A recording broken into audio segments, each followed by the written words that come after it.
nerds, welcome to the post-credit show. I'm your host, Loosh, and I've got my boy, Dino. How are you, brother? Good afternoon, sir. How are we today? Very good, very good. You know, there is a genuine thought in my mind right now that if we overlaid the opening 10 seconds of every podcast we've ever done, I have literally said the same thing, word for word, every single time. That's good. I will always change what I've got to say, or at least make it slight tweaks, and I will forever do that too. Well, let's start off with something fun. Today, I would like to wish you a very happy Harry Potter day. Did you know that on this day, in the year 2001, Harry Potter and the Sorcerer's Stone opened? Oh, really? Mm-hmm. I didn't know that, but it makes sense because I remember seeing it at the end of my year 6 school year, and obviously this is like getting to the brass tacks at the end of the year. So yeah, no, that makes sense. It was around this time. Few other big things that came out on this day in certain years. We got Home Alone in 1990, which I don't think anyone really understood what kind of beast that would become. Yeah, that was kind of crazy. Jingle All the Way with Arnold Schwarzenegger. I've watched that movie so many times. It's so stupid. I love it so much. It's so funny. It's so great. Rocky 5. Yeah. Also opened in 1990. I don't know if anyone actually knows what happened in that though. I don't remember. I didn't even know there was a Rocky 5. Well, I knew there was one, but I just don't remember what happened. And of course, one of my personal favourites, House, 2004, Season 1 debuts. It's not lupus. My God, is Hugh Laurie just the most incredible actor in television back then? My first film was Stuart Little when he played the dad. Oh, yeah. But how shocked were you to hear his his legitimate British accent? I'm gonna divulge something to you right now. I probably would never watched a full episode of House. I'm angry! Now, don't get me wrong, I love the actor and everything here, but yeah, I think there's something you're gonna have to show me, mate. It's definitely lupus. Fucking hell, and you call yourself a pop culture nerd. Yeah. What right do you have? it goes to the stages. I think at around the time, what year was House released? 2004, so you were like 3. 2004, 14. Yeah, I was starting to get interested in like hanging out with friends. And Harry Potter, apparently. Harry Potter, meeting girls. But yeah, no, I don't know. I don't know what I was doing when House was on. Man, I loved House. I thought it was such a good series. Definitely one of my favorites. Like, I was never really into those medical mystery kind of shows, but Hugh Laurie's portrayal of a doctor who was just so tortured and dealing with addiction and dealing with heartbreak and how he navigated that whole world was just, oh, what a beautiful story. Speaking of beautiful stories, in the wonderful words of Cody Rhodes, what do you guys want to talk about? Look, we've got a few things that we'd planned to talk about, but I don't know. I'm kind of just interested to see where we are. Last week was such a massive week, right?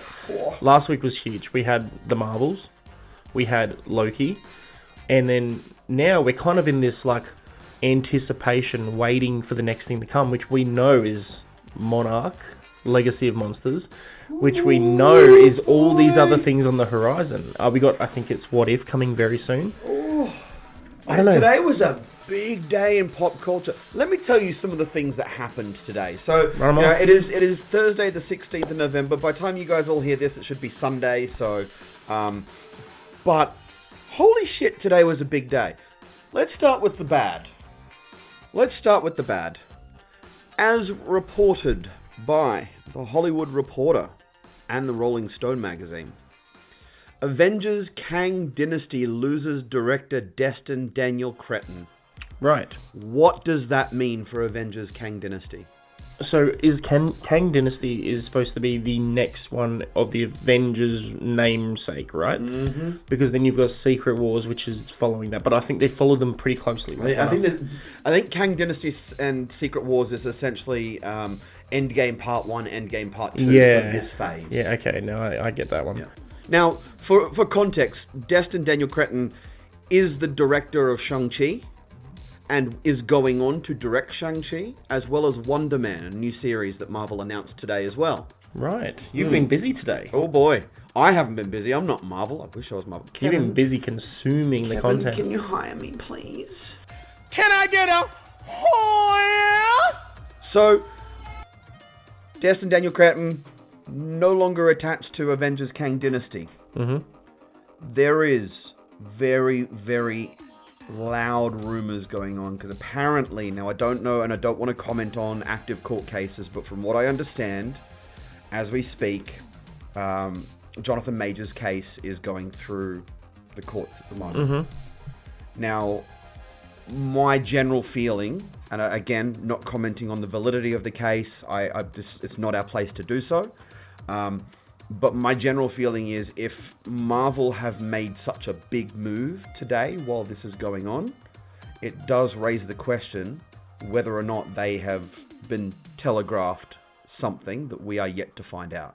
I'm interested to see where this lands, because like the Loki series was something we just got fresh off the back of. We enjoyed Jonathan Majors' role, and he's acting in that so damn well. So I'm hoping it's not true, or I'm hoping what we get is a different version of that. But at the end of the day, like, you hate it when these things leak in. So here's the thing, right? So we've just come off Loki Season 2, yeah? Mm-hmm. But Loki Season 2 was filmed in 2022. Majority of it? It was filmed before Jonathan Majors was arrested. Okay. Yeah. And given the black hole that was content during the Screen Actors Guild and the Writers Guild of America strikes, I don't think Disney had the opportunity to reshoot anything. Right. Yeah. So it raises the question, was Jonathan Majors dropped and we just haven't been told yet? Potentially. I mean, you'd think something like that would come out. Like, we got leaks about even things that were in the Marvels that were like supposedly big hush-hush things. And there's certain reporters out there that do, a really good job and are close to all these things, but God, I don't know. I don't think it would be able to be kept. Because if someone was dropped, then wouldn't their feelings kind of come out and show? Wouldn't they say something, make a comment? Yeah, maybe. But we don't know how that conversation went. There are non-compete clauses and non-disclosure agreements that may be in place that are preventing Jonathan Majors or anyone else attached to the project from saying anything. In a time where a lot of these actors were not allowed to do media, were not allowed to speak in public as a part of the strike, maybe this is old news. We don't know. And this is the thing. This is all speculation. All we know right now is that the Avengers Kang Dynasty no longer has a director attached to it. Okay. So yeah, running with that, what do you think is... Let's hypothetically go through this for a second there. Let's say that's the case. The movie's no longer as a major thing on the schedule. What do you think is the next move? What's the pivot? Doctor Doom. You think Doom? Yep. Yeah, look, they've got some good characters up their sleeve, and Doom's one that hasn't been utilised correctly. New Rockstars were talking about Doctor Doom, and they were talking about Loki Season 2, Episode 6, the finale of the later season. And they did actually make a reference when they were doing a few breakdowns and having a look at Easter eggs, that is it possible that the variant that Mobius and Renslayer went to went to get rid of, was a childhood Victor Von Doom. Yeah, I saw that exact same... He's based in Latvia, same piece, yeah. which is around that kind of European Black Sea kind of area, and throughout the comic books, his location, like his history, kind of jumps around that kind of region. So it is possible. Yeah, no, if that's the only thing we've got, I mean, obviously it's drawing a long shot, but at the same time, like, we are here for the long shots.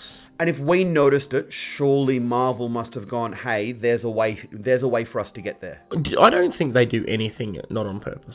Like, I'm under that impression that they do nothing not on purpose. There's Easter eggs in every single sentence, almost ushered. Do you know what? At some point during the history of this podcast, we are going to get a director or a producer or someone involved with the making of something Marvel to come on and tell us how it all works. That would be fun. That would be awesome. It'd be nice to get the breakdown of like that, but then also if there's active projects, it's very hard for them to speak about. Well, they wouldn't be stuff. able to tell us anything secretive, obviously. Again, non-disclosure agreements that are in place. But look, that's all the bad news. But there's still a fair bit more news to go, which means there's a lot of good news. Hit me with it. The first thing that I saw this morning when I opened my phone was Pedro Pascal, everybody's favorite Mandalorian, cast as Mr. Fantastic. I saw that too. New Rockstars was the one that I saw it on as well. Like, those guys are obviously straight on that kind of stuff. But not just them. Not just them. Was there more? There was IGN, there was Comic Book Resource, there's a whole bunch of places talking about it, and it just like lit a fuse in the ether. Like, it just completely blew up the entire internet for about 15-20 minutes. Yeah, right. Interestingly enough, for the rest of the day, the number one trending topic on Twitter, X, was hashtag John Krasinski. Look, to me, man, it's a red herring. Like, that's what I want to believe. I want to believe John Krasinski is our guy, and because he did such a great job. Like, honestly, his entry, his speech, everything about him, apart from his, untimely demise, was the highlight of the Doctor Strange movie for me, because I loved the Fantastic Four. It was one of the biggest Marvel movies that came out. Now, obviously, that didn't hit the same way a lot of the Marvel movies now hit. But Fantastic Four was big because it came out around that time that there wasn't as many projects. Yep. Thing is, though, from what I've read, from what I've heard, and again, we're talking speculatively here, John Krasinski's turned it down. Yeah, it's a big role, isn't it? Like, getting into something like that. Getting into a role, especially the new Tony Stark, essentially, of the new era, like, it's a lot to take on, because you're going to be in a lot more than just your own personal Fantastic Four movies, Avengers movies. John Krasinski is a prolific director. Oh, Quiet Place. Incredible. Well-told story. So, I wonder whether or not the commitment to the commitment to Marvel is too great for what he sees himself doing. Maybe, and that's going to be the problem, that a lot of these guys that signed the big contracts early on, they didn't really know, and then a lot of the guys that came along partway through were younger guys, like your Tom Hollands and stuff like that, who came along and signed these mega contracts, like when it was always big, and when it was at its height, and people wanted to be a part of it for 10 years. Yeah. But like these established actors that we would love to see more of, maybe it's a big bite. Maybe it's a lot to take on. Now, look, the inside rumor is that the reason why they're struggling to find the right person to play Mr. Fantastic is because the script as it currently stands is very Sue Storm focused. Okay. Mr. Fantastic is very much a secondary character at this point. Right. But I'm like, if any actor worth their weight in gold understands who the fuck Mr. Fantastic is, that is going to be a completely irrelevant point. Because no matter how important Mr. Fantastic is in the first Fantastic Four movie, he will become the center of the MCU. He will be big, yeah. And like, you'd love to see more of the Illuminati fleshed out, even possibly. Yeah. Like, the teams that don't just involve their standalone movies. Like, well, look, here's the thing. In the Marvels, when we saw Beast pop up with Monica Rambeau's mother, Photon. Who did Monica Rambeau's mother play in Doctor Strange and the Multiverse of Madness? Yeah, fucking Captain Marvel. Yeah. Now, I don't know about you, but I don't think that costume that she was wearing in that final scene with Beast was Photon's costume. Yeah, okay. I think that was her Captain Marvel costume.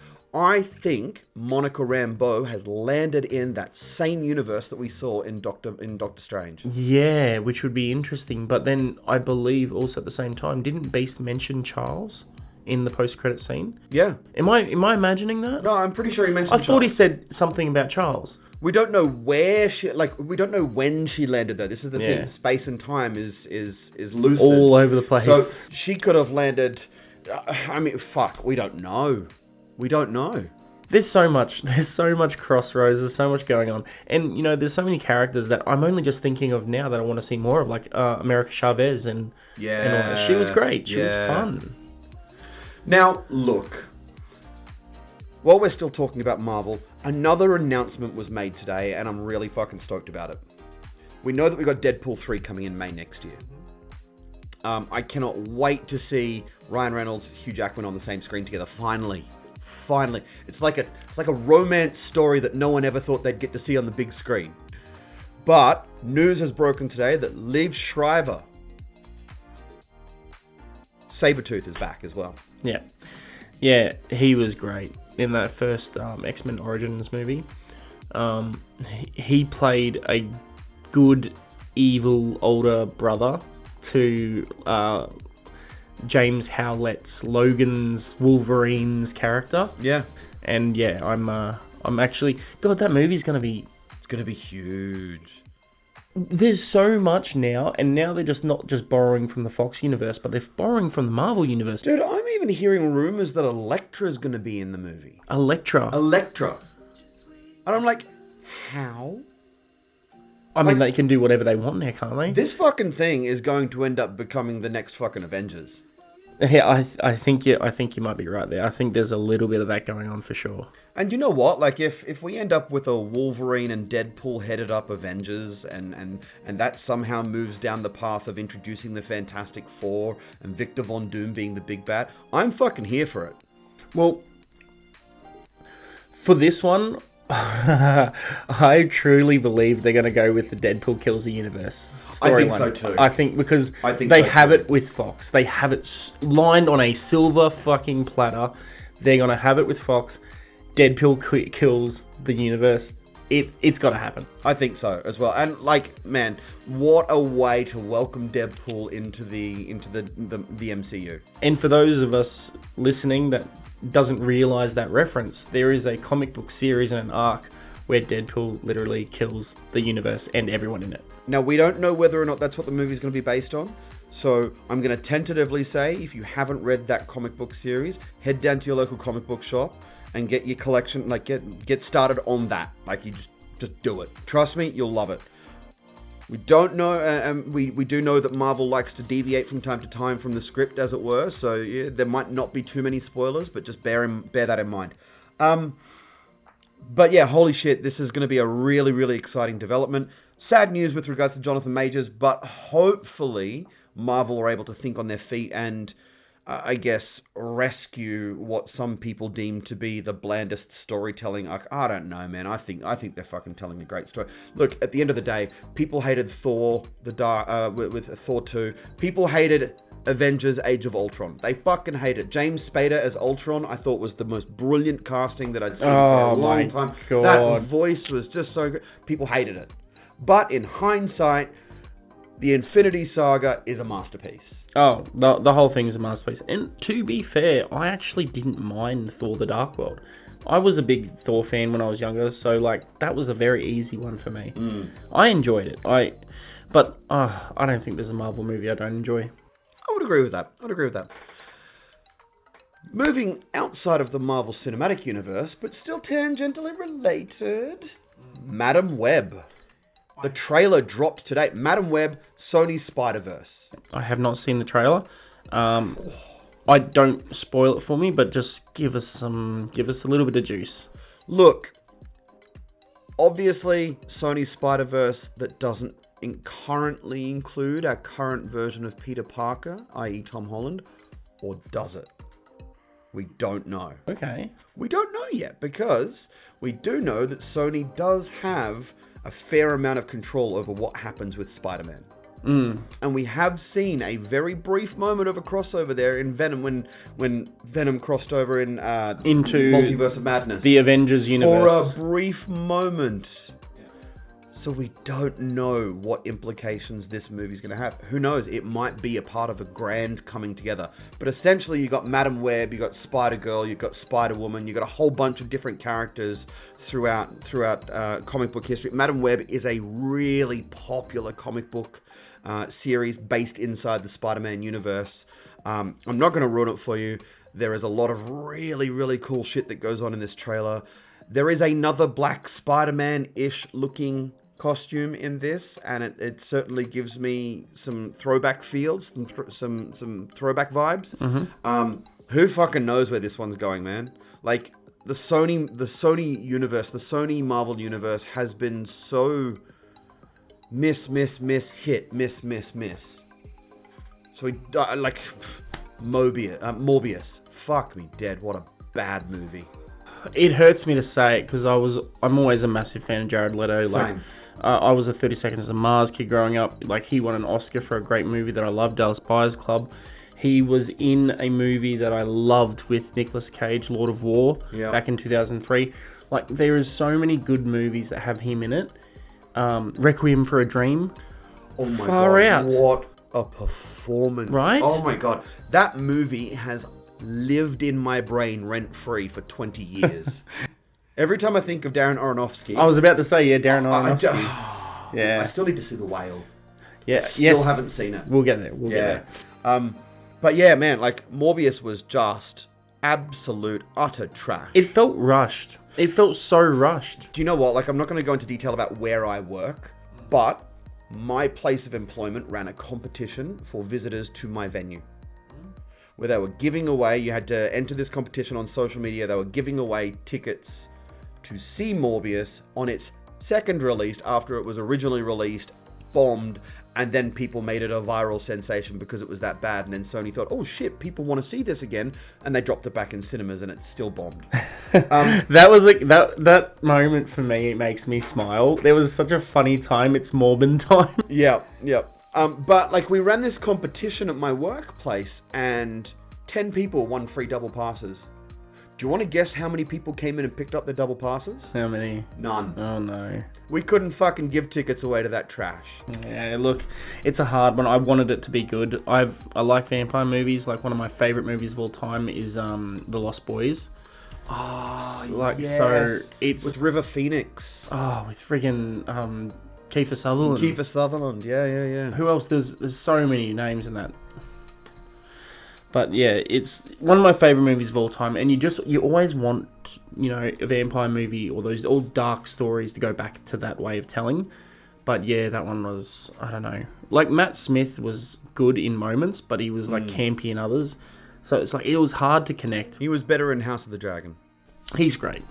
I liked him a lot. I liked him in that Terminator Genesis. Yeah. He had a small part, but I liked him in that. Yeah. Look, I mean, and this is the thing, like, Sony's Spider-Man universe has had Venom, fantastic movie. Venom Let There Be Carnage, what the fuck? Yeah, that was a bit of a letdown. Morbius, what the fuck? Now we've got Madam Webb coming up, and I'm hopeful, because after Madam Webb we've got Kraven the Hunter, and honestly, by the trailer, it looks like it's a no from me. Really? See, I got completely opposite vibes. Really? Yeah, opposite as fuck. Like, I saw Kraven the Hunter trailer, and I'm like, my boy, Aaron Taylor-Johnson, he's going at it, he's going hard. Well, look, it's about time he got the fucking limelight after his brief stint in the MCU. Honestly, the movie for me, like, he was great in that. Go back to Age of Ultron, he was great in that. There was Kick-Ass. Yes. Which was a very young, campy version of him. Fuck me, I loved that movie. And then the movie that sold me on he could play anything, was Bullet Train. Yeah, right. I actually haven't seen Bullet Train. I highly suggest watching it. It's a fun movie. I'll watch that when you watch The Office and House. How's that sound? That is unfair. We're talking about years worth of content versus a single movie. But look, I mean, the difficult thing with the Sony Spider-Verse is that there was a Sinister Six movie that was in the plans. They started to flesh that out when they rebooted Spider-Man. It just kind of disappeared. We never really saw it go anywhere. Nightwatch, El Muerto is supposedly a movie that Bad Bunny is potentially going to be involved with. So there's some really interesting things coming up. Where I think Sony have absolutely fucking nailed it. Welcome to the Spider-Verse. Yeah. The Spider-Verse absolutely movies killed it. Are absolutely insane. That is a series I'm actually hanging out for the next one. Oh. Like, I'm hanging out for the next one. They are such good movies. Amazing. You know, I'm not a big fan of that style of animation, and I don't go out of my way to watch animation that isn't made by Seth MacFarlane. But, you know, here we are, we're talking about an animated movie, 2 animated movies that just absolutely blew my fucking brains away. It's a different style of animation that's come back, and it's very different because obviously they were trying to, for a time there when Pixar got a hold of a lot of things, properties, they were going in the way of trying to make it look as real as possible as the technology improved. Now we're going back to leaning into the comic-y, cartoonish styles a bit more. Like that new Ninja Turtles movie came out, and I heard that was pretty good. That looks so good. I'm actually going to watch that this weekend. I heard that was pretty good. Yeah. But, yeah, look, so many things coming out, so much to talk about, so much stuff. In fact, when we talk about the Teenage Mutant Ninja Turtles, that right there, it has just clicked in my head. That right there was my entry into pop culture. Right.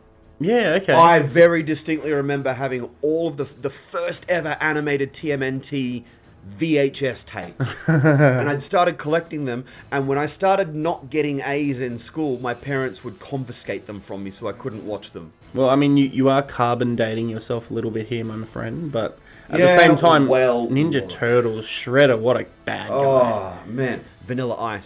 Splinter. I don't know if anyone gets that reference. If you get it, you've got to message me and tell me you get it, because I feel old. But yeah, look, so that's what Sony are doing, and then we move over to another big one. I don't know whether or not you saw today, Monarch, the new Apple TV series about Legacy of Monsters and Godzilla, has dropped 3 clips from the opening episode. 3 1.5 minute clips from the opening episode. Oh my god. We are about to get something really fucking special, man. Where did you see these? I'll have to link them to you. I'll put them in the links when we post when we post this week's episode. It looks fucking incredible. But what really blows me away is you've got Monarch coming out this Friday. Is it this week? It is this fucking Friday. Why did I think it was next week? No, it's this Friday. I love that. But then you've got the new Godzilla, the Japanese Godzilla movie that's come out. -1. That's starting to get reviews. It is the first movie in 10 years to have a 100% fresh rating from the fucking critics. Wow. Are we talking, when we talk critics, are we talking like Rotten Tomatoes? Rotten Tomatoes. Yeah, okay. So, like, we're about to get I think we're about to get 2 of the best Godzilla-related properties within fucking days of each other. I'm overly stimulated right now. I can't even think. Your eyes just rolled into the back of your head again. I did. They did. We all did. See, that... Yes, that is my knee. Sure. Wink, wink. But look, so much content is coming out, and look, I'm almost certain that I've forgotten something. In fact, I'm pretty fucking sure that I've forgotten something. Well, I think this is the best thing about having a podcast that always has other episodes, is that we're going to get through all of it eventually, but it's going to take years. I did forget something. What If? Oh yeah, the trailer for What If drops today as well. Is it the trailer today? I haven't seen a trailer. Yep, the trailer drops today. Okay, I've got some stuff to do tonight, and then I reckon we should catch up for a little powwow sometime early, maybe even the weekend. Fuck, actually, you know what? There's so many other things that I've completely forgotten about. Zac Efron's new movie, The Wrestler? The Wrestler, the Iron Claw. Yeah.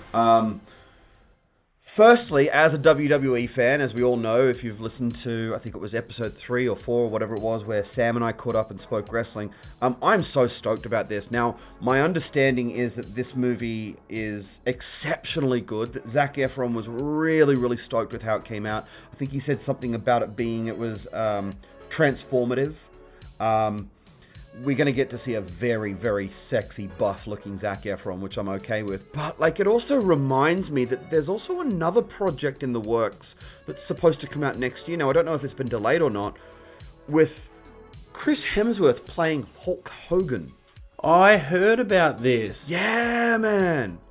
I did hear about this. Like, holy shit, that's going to be insane. I reckon he could do it. I reckon he could do it as well. I'm pretty sure he's signed on to do it. Like, it's actually a thing. But his range is like... there's always roles... Well, you know what, brother? there's ranges where he just goes into a role and you're just like, nah, mate, this is going to be his undoing, and then kills it. The other thing that I also wanted to mention is fucking Ridley Scott. So we're talking about all of these amazing fucking directors who keep on bitching and bagging about superhero movies. Mm-hmm. Ridley Scott, who directed the Napoleon movie that's about to come out, says that he's directed superhero films with fucking better stories. Yeah. I don't know, man. I don't know what comic book superhero stories he's ever directed. Like, maybe he's talking about Exodus, like we're talking about like the Bible.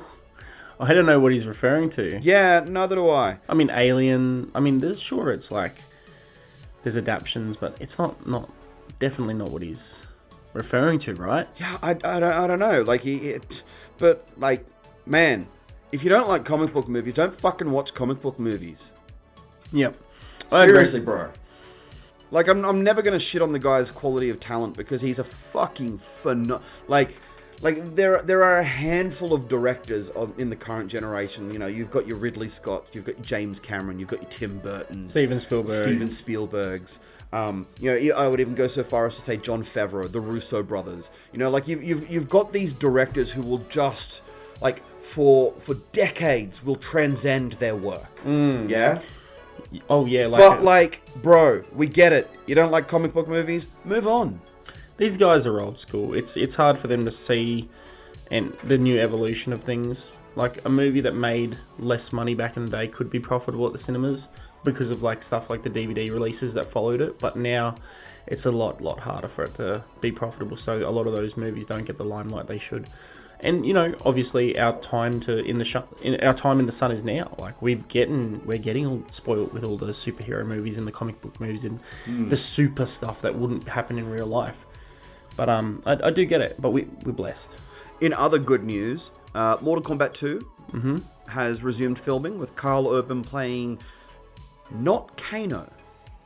Johnny Cage. Yeah. Okay. I don't know about that. Like I almost feel like Kano in the games was modelled after Carl Urban. It's so uncanny.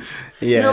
You know, like fucking Tony Stark and Robert Downey Jr. They just looked like it was just the perfect cast. And like when I heard Carl Urban mentioned, I'm like, oh fuck yeah, Kano, Johnny Cage. And you look at Billy Butcher, and you just slap that metal red eye on him. That's Kano. It's done. The job's done. The story writes itself. So the accent, keep the accent, keep it all. So look, honestly, I'm not going to shit on it because I want to see how it goes. Yeah. But the other thing that I was really interested to see is that there was a big tease today coming out from Aaron Moriarty about The Boys Season 4. Okay. So apparently that is they're closing in on a release date, which we should know about in the next 2 weeks.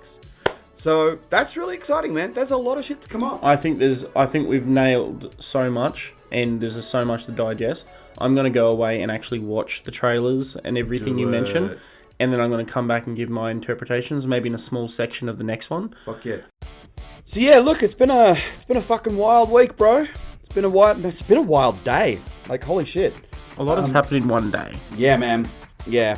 I feel like it was just yesterday that we released an episode, and now here we are talking about how much the world has changed in 24 hours. But look, obviously Monarch is coming out on Friday, so really fucking excited about that. So maybe we can talk a bit about that next week and see what we think, and talk a bit about the monster universe. I like that. I've become a big fan of it. The Godzilla 2014 movie was underrated as fuck. It's so good. Do you remember that Godzilla movie with the green logo that had the fucking U2 song to it, and it was all like weird, and then there was like all these Godzilla eggs? Was that the one with Matthew Broderick? Yeah, that was so bad. I liked it. It was so bad. I was a dinosaur fan. I liked anything like dinosaur-y. Let's talk about monster movies next week. Dinosaurs, monster movies. Dinosaurs, monsters, fucking anything that goes bump in the night. Bump in the night. It's Morbin time. I love it. Cool. Alright guys, thanks for hanging with us tonight. Have a really great weekend, and we will see you next week. Peace out, guys. Deuces!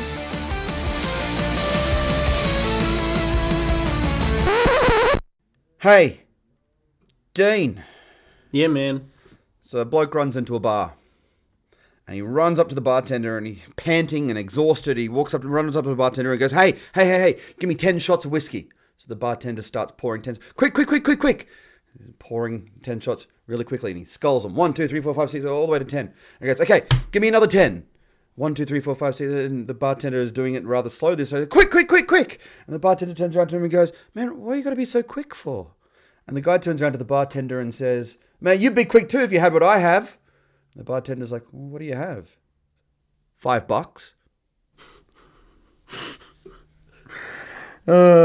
It took me off guard, but it still sucks. See you guys. Bye!